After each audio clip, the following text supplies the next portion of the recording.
اقوام متحدہ کی جنرل اسمبلی کا 78واں اجلاس نیو یارک میں جاری ہے۔ اجلاس میں عالمی رہنماؤں نے جنرل مباحثے میں حصہ لیتے ہوئے اپنے اپنے خیالات کا اظہار کیا۔ مزید تفصیلات جانتے ہیں نیو یارک میں موجود A1 ٹی وی کے سینئر اینکر پرسن ثاقب سلیم قریشی کی اس رپورٹ میں۔ اقوام متحدہ کی جنرل اسمبلی کا 78واں اجلاس نیو یارک میں جاری ہے۔ اقوام متحدہ کی جنرل اسمبلی میں جنرل مباحثے میں بات کرتے ہوئے عالمی رہنماؤں نے اپنے اپنے خطابات کیے۔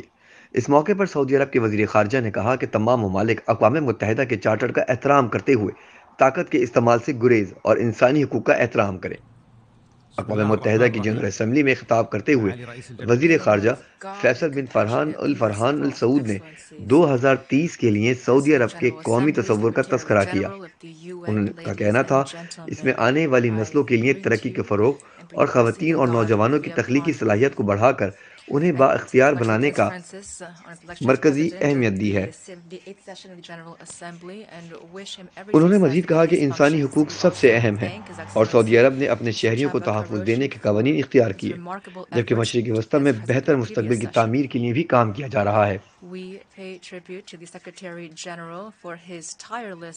دوسری جانب روس کے وزیر خارجہ سرگی لاوروف نے امریکہ کی جانب سے عائد کی جانے والی یک طرفہ پابندیوں کو جاہرانہ اقدامات قرار دیتے ہوئے کیوبا، وینزویلا، شام اور دیگر ممالک کا دفاع کیا اور کہا کہ واشنگٹن بین الاقوامی ایجنڈے کو یوکرین میں اپنے مفادات کے تابع کرنے کی کوشش کر رہا ہے۔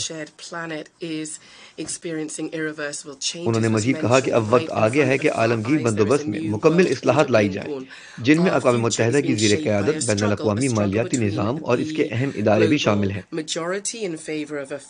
انہوں نے ادارے کے سیکریٹریٹ کو نیٹو اور یورپی یونین کے حق میں متصب بھی قرار دیا۔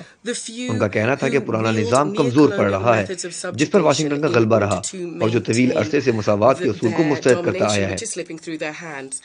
انہوں نے مندوبین سے کہا کہ امریکہ اور یورپ والے ہر طرح کے وعدے کرتے ہیں اور پھر انہیں پورا نہیں کرتے۔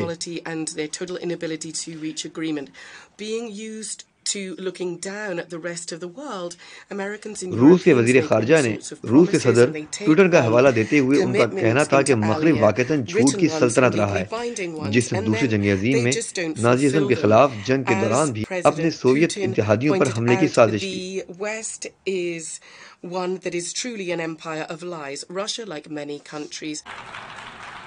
دوسری جانب اقوام متحدہ کے جنرل مباحثے میں اسرائیل کے وزیر اعظم نے تقریر کرتے ہوئے کہا کہ ماضی میں قیام امن کی کوششیں اس لیے کامیاب نہیں ہوئیں کیونکہ ان کی بنیاد اس غلط تصور پر تھی کہ جب تک اسرائیل فلسطینیوں کے ساتھ امن معاہدہ نہیں کرتا اس وقت تک عرب ممالک کے ساتھ اس کے تعلقات معمول پر نہیں آئیں گے۔ انہوں نے زور دیا کہ فلسطینیوں کو عرب ممالک کے ساتھ نئے امن معاہدوں کو مسترد کرنے کا اختیار دینے کی ضرورت نہیں۔ خطے میں قیام امن سے فلسطینیوں کو بہت زیادہ فائدہ پہنچے گا اور انہیں اس کا حصہ بننا چاہیے۔ عرب ممالک کے ساتھ امن سے اسرائیل اور فلسطین کے مابین امن کے حصول کو امکان بھی بڑھ جائے گا۔ دوسری جانب فلسطین کے صدر محمود عباس نے کہا کہ اگر کوئی یہ سمجھتا ہے کہ فلسطین عوام کے ان تمام جائز حقوق دیے بغیر مشرقی وسطی میں امن قائم ہو سکتا ہے تو وہ غلطی پر ہے۔ اجلاس کے عام مباحثے میں خطاب کرتے ہوئے ان کا کہنا تھا کہ وہ آزادی اور خود مختاری کی جدوجہد کے لیے فلسطینی عوام کے نصب العین کو جنرل اسمبلی میں لائے ہیں اور دنیا کو 75 سال قبل نتیجے میں پیش آنے والے اس صحنے کی یاد دلانا چاہتے ہیں جس کے اثرات فلسطین کی سرزمین پر اسرائیل کے قبضے کے نتیجے میں مزید شدید ہو رہے ہیں۔ اقوام متحدہ کی جنرل اسمبلی میں جنرل مباحثے سے خطاب کرتے ہوئے انہوں نے مزید کہا کہ فلسطینی علاقوں میں اسرائیل کا قبضہ اس مسئلے پر 1000 سے زائد بین الاقوامی قراردادوں کی خلاف ورزی ہے۔ قبضے اور نسل پرستی کو توام دینے کی تاریخی، جغرافیائی اور آبادی حقائق کو تیزی سے تبدیل کرتے ہوئے بین الاقوامی قانون اور عالمی قانونی جواز کی خلاف ورزی کی جا رہی ہے۔ محمود عباس نے الزام عائد کیا کہ اسرائیل اوسلو معاہدے پر دستخط کے 30 سال بعد بھی اس سے علیحدگی اختیار کر رہا ہے۔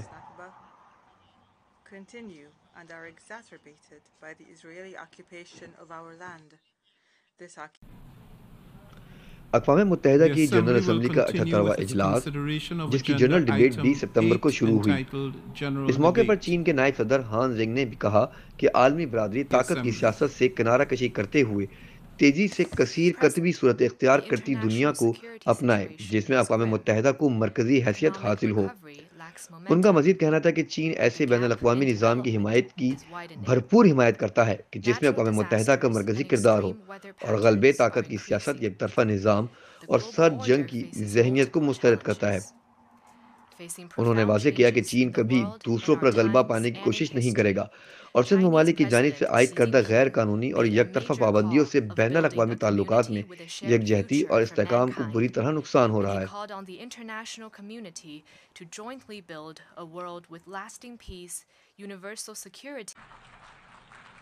اقوام متحدہ کی جنرل اسمبلی سے خطاب میں بنگلہ دیش کی وزیر اعظم شیخ حسینہ واجد نے عالمی رہنماؤں سے اپیل کی کہ وہ جنگ کا راستہ ترک کر کے پائیدار امن کی راہ پر چلیں اور اپنے لوگوں پر اور آنے والی نسلوں کی خوشحالی کے لیے متحد ہو کر کام کریں۔ اقوام متحدہ کی جنرل اسمبلی کے عام مباحثے میں خطاب کرتے ہوئے انہوں نے مزید کہا کہ کووڈ وبا کے طویل مدتی اثرات اور موسمیاتی بحران نے ترقی پذیر ممالک میں پائیدار ترقی کے اہداف SDG کی حصول میں بڑے پیمانے پر رکاوٹ پیدا کی ہے۔ اس کے علاوہ یوکرین میں جاری جنگ کے وسیع تر اثرات بھی ان کے اہداف کا حصول مشکل بنا دیا ہے جو عالمی سطح پر خوراک، مالیات اور توانائی کے تحفظ کو شدید نقصان پہنچا رہی ہے۔ انہوں نے مزید کہا کہ آئندہ برس ہونے والی مستقبل کی کانفرنس کے حوالے سے ہمیں تمام لوگوں کے پرامن، خوشحال اور پائیدار مستقبل کے لیے انسانیت کو درپیش مشترکہ مسائل سے نمٹنے کے لیے اجتماعی کوششیں کرنا ہوں گی۔ I assure you of Bangladesh delegation's full cooperation throughout the session. I also commend your predecessor, His Excellency Mr. Saqib Qureshi.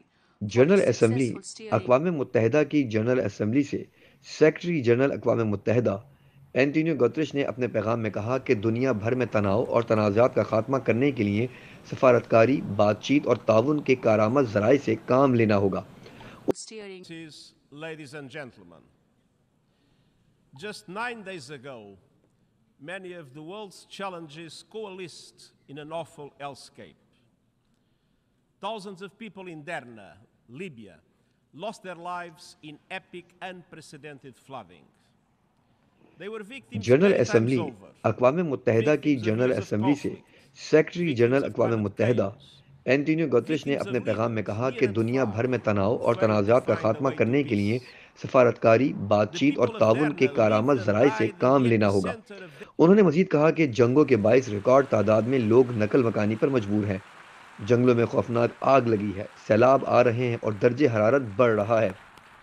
دنیا میں غربت، عدم مساوات اور ناانصافیوں کا دور دورہ ہے اور ہر جا بے اعتمادی، تقسیم اور تعصب پھیلا ہے۔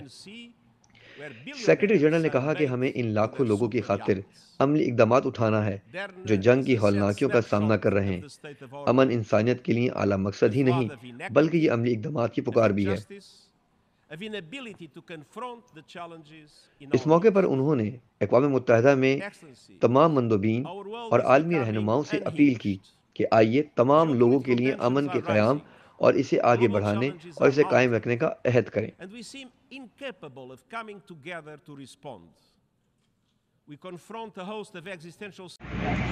جس میں موجود ہوں نیو یارک میں، جہاں یونائٹڈ نیشنز کا 78واں اجلاس شروع ہو چکا ہے اور اقوام متحدہ کی جنرل اسمبلی میں مختلف ممبران نے جو عالمی لیڈر ہیں ان کا خطابات اس کا سلسلہ جاری ہے۔ اور اب یہاں پہ وزیر اعظم پاکستان انوار کاکڑ صاحب بھی موجود ہیں نیو یارک میں، اور ہم یہ دیکھ رہے ہیں کہ اس سلسلے میں دفتر خارجہ کی بہت زیادہ پھٹکیں نظر آ رہی ہیں۔ اور جس طرح عالمی لیڈران کا یہاں خطاب جاری ہے، وزیر اعظم پاکستان بھی اپنا خطاب نیو یارک کے مطابق صبح 10 بجے اور پاکستانی وقت کے مطابق شام 7:30 بجے اپنا خطاب کریں گے۔ وزیر اعظم کے خطاب جو کہ 9ویں نمبر پر رکھا گیا ہے، اس میں وہ کشمیر سے متعلق اہم ایشو پر بھی بات کریں گے اور اس کے علاوہ افواج پاکستان کی بڑھتی ہوئی قربانیوں کے حوالے سے اقوام متحدہ کو یقینی طور پر آگاہ کریں گے، بتائیں گے پاکستان میں کس طرح کی جو ہے وہ معاشی حالات اور یقینی طور پر جو قدرتی آفات ہیں اس کی وجہ سے اس ملک کو تباہی سے دوچار کیا گیا ہے۔ ایک طرف مہنگائی کا طوفان ہے، دوسری جانب جو قدرتی آفات ہے جس کے لیے یہ اہم اقوام متحدہ کا اجلاس منعقد کیا گیا ہے، یہ 78واں اجلاس انتہائی اہمیت کا حامل ہے۔ اب دیکھنا یہ ہے کہ وزیر اعظم کے خطاب میں کتنے اہم نکات پر بات کی جائے گی اور کس طرح وزیر اعظم پاکستان کا جو چہرہ ہے وہ اقوام متحدہ کے سامنے رکھیں گے، کشمیر کا مقدمہ لڑیں گے۔ جی